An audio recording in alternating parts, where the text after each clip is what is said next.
Okay, next one. In virtue of their function and without having to produce full power, the following are considered as representing. Nampak tak perkataan function? Alright. So who has the function? Minister have function.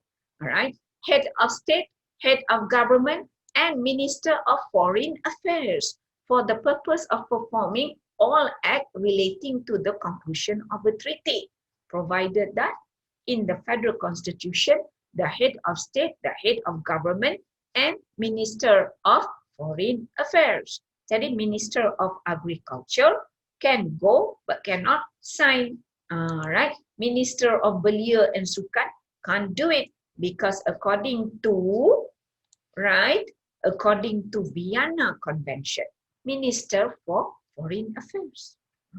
Sebab tu kita, semua negara ada Minister for Foreign Affairs, right?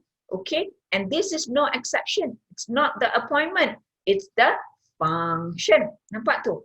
Dekat sini apa beza? 1B and 2A. Right. In 1B, because of the intention representing, right? It appear from the practice. In some country, it's always a man called viceroy that will go, for example. Right? In Malaysia, it's always be the appointment. You ada watika baru boleh berguna. Alright?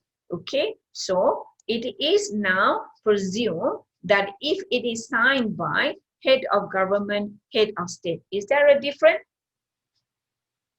Head of states and head of government? We know who is Minister for Foreign Affairs, right? But is there a difference between head of state and head of government? Head of state in Malaysia is the Yang di-Pertuan Agong. Head of government is the Prime Minister. Right?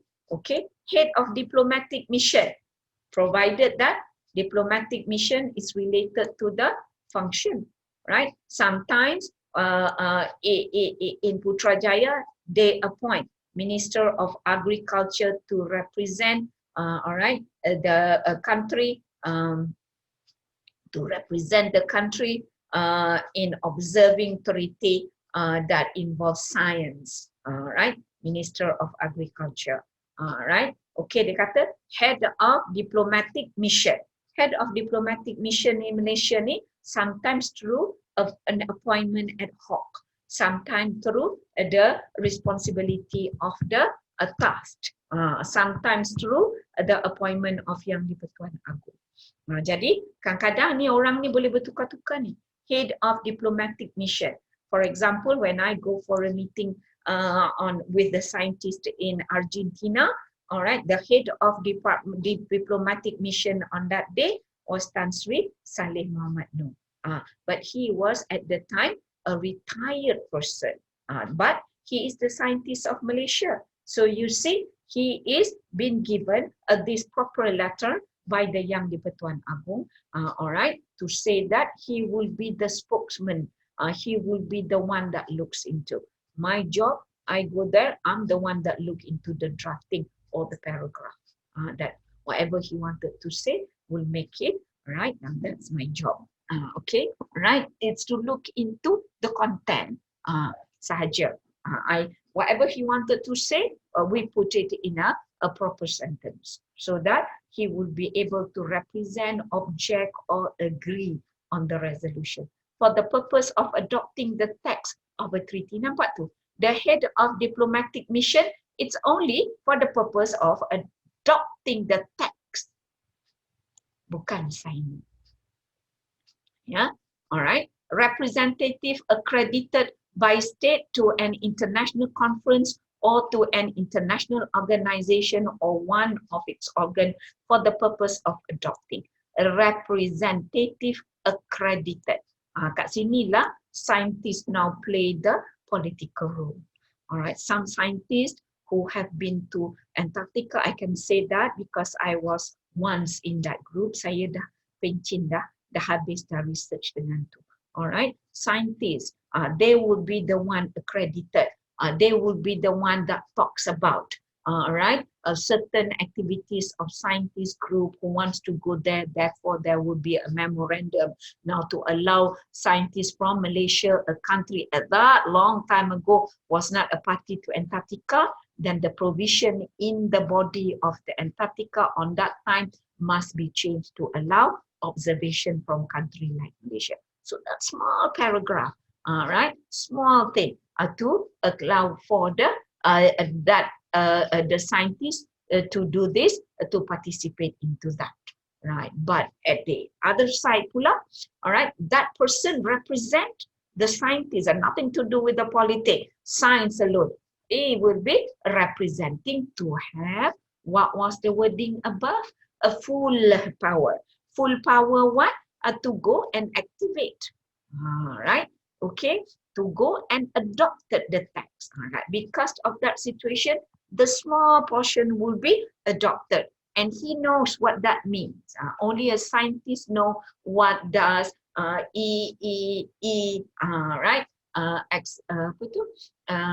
Environmental examination of environment needs.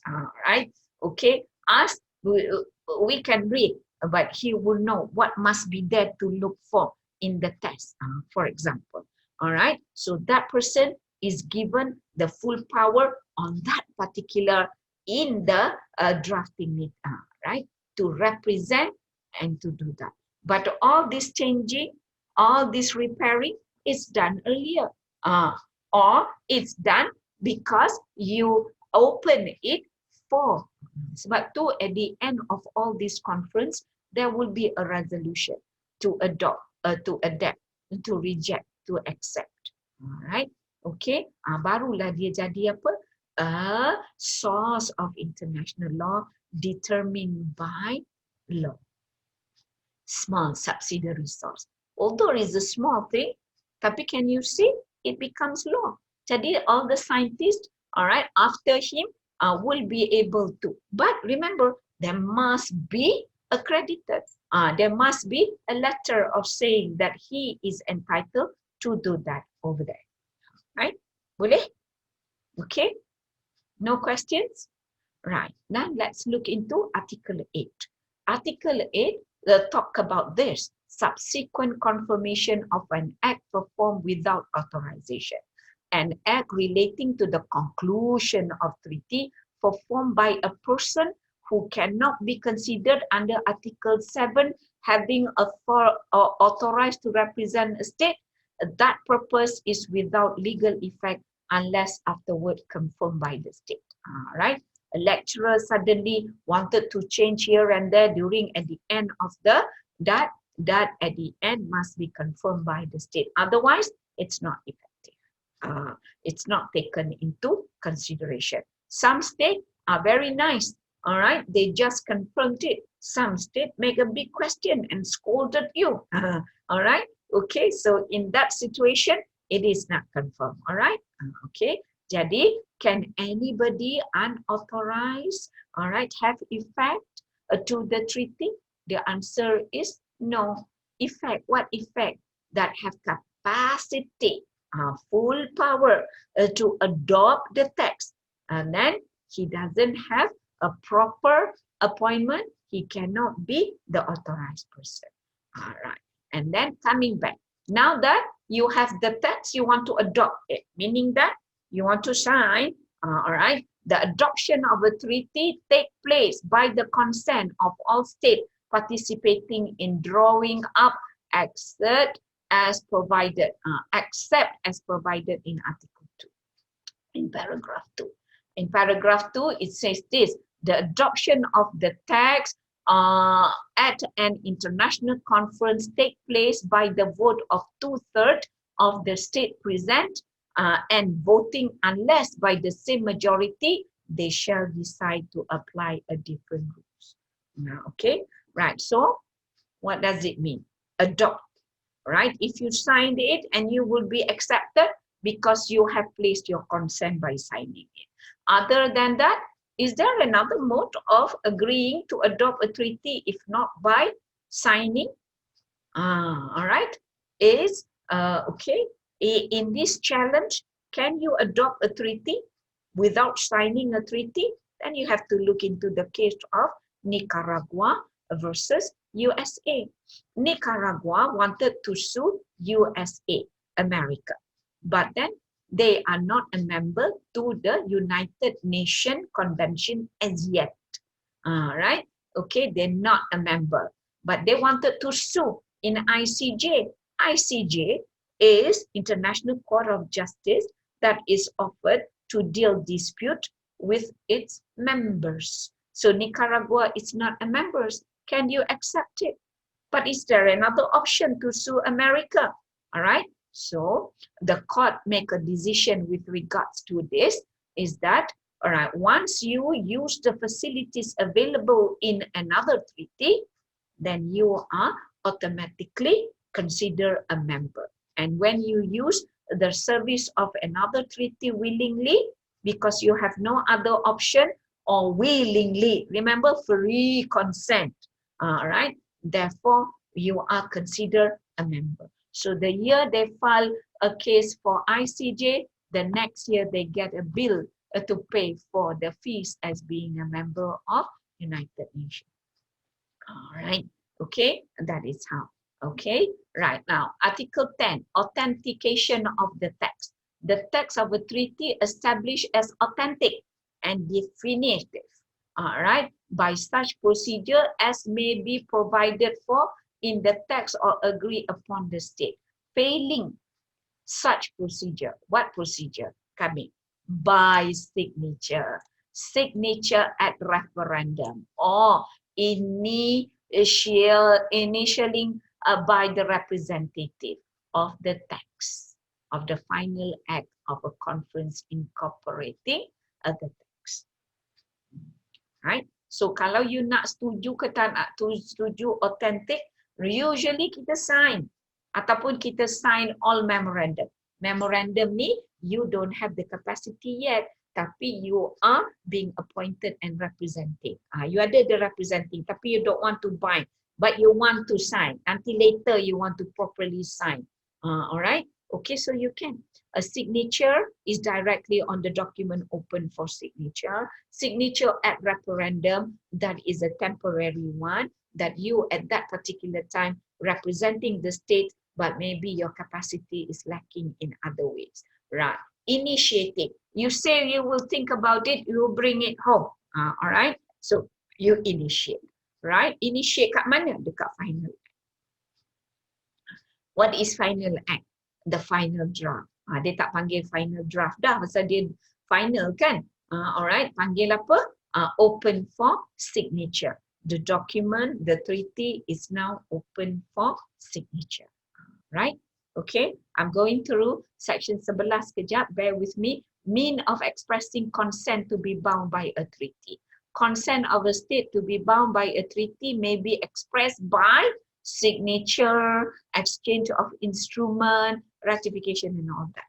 Alright? Tapi nampak tak lagi perkataan tu signature. Right? Artikel 11 ni. Macam mana nak tahu? You must be bound. You see, over here, it doesn't use the word fakta sud sarvanda. Okay? Bear with me. Tengok kenapa tak ada dekat situ. Kerana artikel 11 talks about the mode, cara-cara.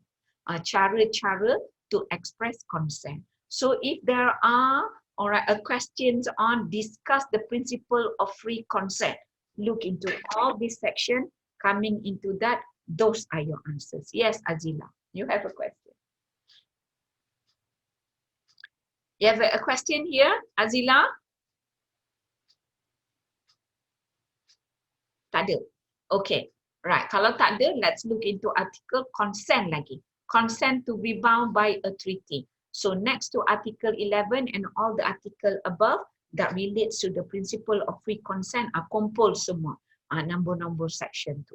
Alright, consent to be bound by a treaty expressed by signature. If you sign, the consent is expressed by the signature. The treaty provide that signature shall have that effect. Alright, okay, it is otherwise established that the negotiation state will agree that signature should have the effect. Alright, siapa? Negotiation states, negara yang negotiate. All right. The intention of the state to give that effect to the signature appear from the full powers of the representative of was expressed during the negotiation. Alright, okay. So dia 3 kali ni dia cakap A, B, C. That signature will be given, expressed. That signature will show free consent. That signature will show willingness, voluntary. That signature will be binding the state. Nampak tu? You cannot argue in all when the situation covers A, B, and C. Now let's look into two. The initialing of a state constitute a signature of the treaty when it is established that the negotiating state agree. Right. So tadi dah initiate kat tepi macam kita initiate dekat bank tu kan. Punya agreement tu. Alright. Once they go back, the states will send an notice that they agree to that, then it becomes binding into the condition of 1A, B, and C. The signature of a referendum, if confirmed by his states, constitute a full signature of the treaty. Tak payah nak sign lagi. Alright, the memorandum yang tadi tu, now they will have a proper stamping on it that that signature of referendum is like a signature you gave to the open day. Right. Consent to be bound by treaty expressed by an exchange of instrument constituting a treaty. The consent to be bound by a treaty constituted by instrument exchange. Right? When the instrument provide that their exchange shall have that effect. Tukar-tukar, you nampak. Dalam TV selalu ada. It is otherwise established that those states will agree that the exchange should have that effect. Alright, okay. Selalu ada kat sini kan. Kalau open for signature pun macam tu. Satu muka, satu United Nations, the Secretariat body is the one in charge in the drafting. Alright, they will be there. Kalau the treaty is called United Nations Convention. Right, the Secretariat is United Nations. Kalau treaty bears with it the word convention. Kalau bukan independent body seperti TPPA, Trade Pacific before, alright, that is not organized by United Nations sebab tak ada perkataan convention. That is organized solely by the businessmen of America. Rome Statute, for example, doesn't bear the word convention because it is initiated by the country under the Roman Empire at one time. Yeah, all right. Okay, let's look into 14. Consent to be bound by a treaty expressed by ratification. This is a second period. First period signing, second period ratification. Consent to be bound by a treaty is expressed by ratification when a treaty provides for such consent to be expressed by means of ratification. Bila you nak cakap ni, sometimes, alright, when a state sign, they have that informed. This is only an initial agreement. We will send our ratification to confirm that we want to be a member of the treaty. Some countries do that. Ratification baru ada persetujuan. Right? But the treaty Vienna kata sign saja dah bagus. Tapi you must reserve your rights. Right? You must have a reservation. So in your country, that treaty will be binding on you as if you have signed and authenticated it when you have the signature and ratification. It is otherwise established that negotiating state will agree that ratification should be required. All right. Okay. For example, in the example of UNCLOS 1982, semua country must sign and ratify. Barulah it's considered that you are a state members. All right. Kadang-kadang in some of the book it says when you sign, why it takes too long for you to ratify? Because once you have signed a treaty, inside the text that you sign, there are provision on compliance. There are compliance provision. In the UNCLOS, What was the compliance? Is that it says that once a treaty is signed, then a state will have a duty to make sure that the straits used for international navigation is managed by radar. That then to secure safety of navigation. It is a duty of the states, coastal states, to offer, all right, apa duty dia? A safety of navigation. So safety of navigation is not like safety on the road. In the road, you put traffic light, you put the police, the bar, the sign, all right? Tapi when it comes to the sea, how do you put safety? There are a way. You put radar, you put satellites, all right? So in order to put satellite, you have to have the satellite, all right? In the beginning, Malaysia, in order to secure the compliance duty, to secure safety in navigation of Selat Melaka, itu place the GPRS ke apa ke, alright, okay, in the sky satellite. In the beginning, we don't have our own satellite, so kita, alright, being given a satellite for a fee by the Japanese people. Right, without that satellite, you can't comply with the condition. Without the condition, you can't then, alright, discharge your state duty to compliance maksudnya. Then it says that, alright, more international containers will be using Straits of Malacca, but the port must be ready for standard. Port ada banyak standard.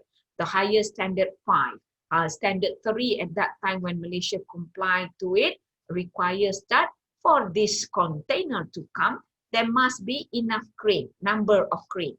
Normal a port ada satu atau dua, but when you have a speedy when a constant international container coming in, you will have more than dua. You will have minimum of 6. Tapi nak dapat 6 tak ada duit nak beli. So Malaysia will have to work hard, borrow, go for the World Bank, or hire from America. Right? All that takes time for Malaysia to comply. All right, in order to receive a privilege of UNCLOS daripada tahun 82, bila kita ratify 94. Berapa lama tu? To get everything ready for you. If you didn't do it, you got punished. Remember, law, there must be punishment, or privilege is taken away from you. All right. So it takes a long time to ratify, but sometimes it's good. All right. Okay. So jadi representative has signed subject to the ratification. So the signature does not bound you. You only make you a contracting parties. Bukan the state members yet. Sampai ratification is being done. The intention of the state to sign the treaty subject to ratification appear from the full power. You must let them know. All right, that this ratification ni also requirements daripada your full power. Where was the state full power come from? The Constitution.